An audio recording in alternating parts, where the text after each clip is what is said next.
How's it going, everyone? It's me, Vivi, and welcome back to some Battle for Bikini Bottom Rehydrated. This time we take a look at multiplayer. For those unaware, multiplayer was confirmed a long time ago, along with Robo Squidward. They had hinted at more, but nothing else appears to be new apart from Robo Squidward and multiplayer. Maybe we'll discover new things as we play the game ourselves. Now, apart from the new added Horde mode, Robo Squidward appears to be exclusive to multiplayer's Horde mode. I don't think they said anything on that matter, whether or not Robo Squidward will be part of the story.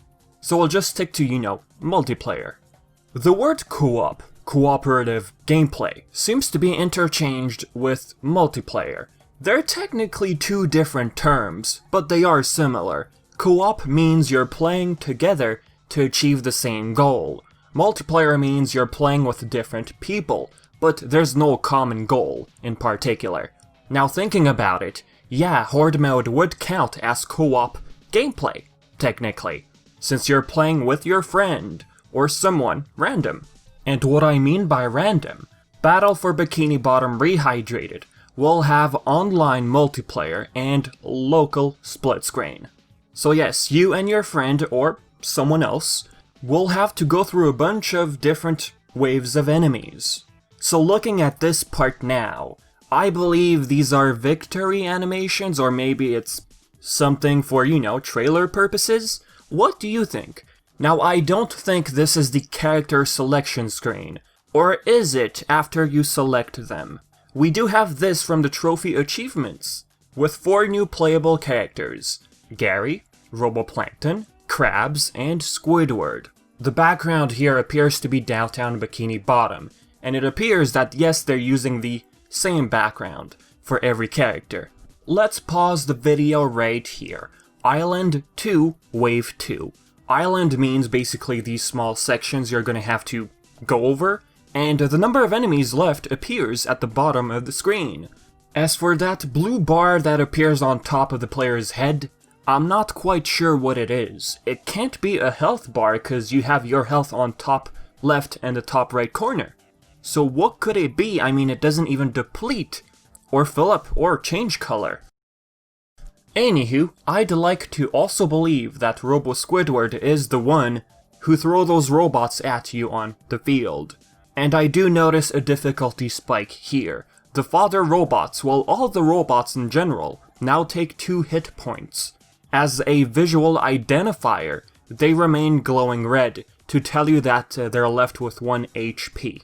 However, if you decide to perform a different move, you can deal twice as much damage. For example, going back here, SpongeBob does his jumping attack and boom, gone. Here, 1 regular swing attack equals to 1 hit point. Here too, if you do a jump attack, boom, gone. Players have respective colored aura around them, I guess not to get lost and confused.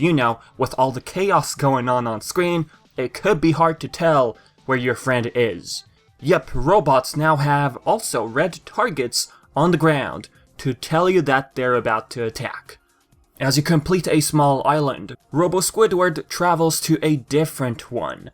All these small islands appear to have a small piece of a certain level. For example, this one I can identify, it's Goo Lagoon. After that, we have a little showcase of Roboplankton and Mr. Krabs.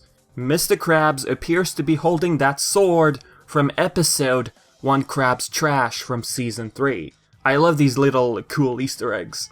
If you appear to be lost, the game tells you what to do. Go to the next island, with an arrow pointing on the right. Now perhaps you would choose Roboplankton for the following specific reason. He's good for long-range combat. He can shoot from far away.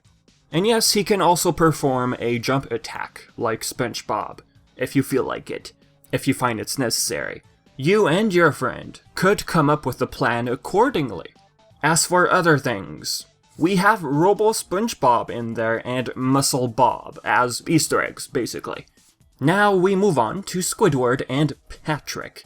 As you advance further and further, the harder it gets, I'd like to assume. judging by those little shockwaves going on the ground by Robo Squidward, I assume.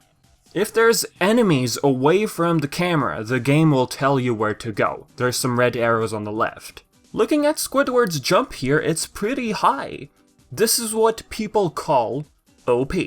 As you advance, Robo Squidward will lose tentacles. For example, we start with 6 and here he loses 1.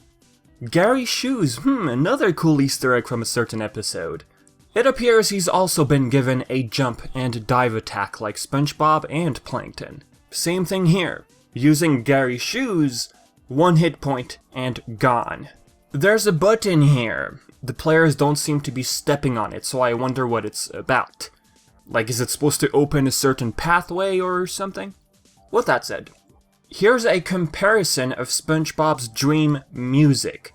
Original versus Rehydrated. Have a listen.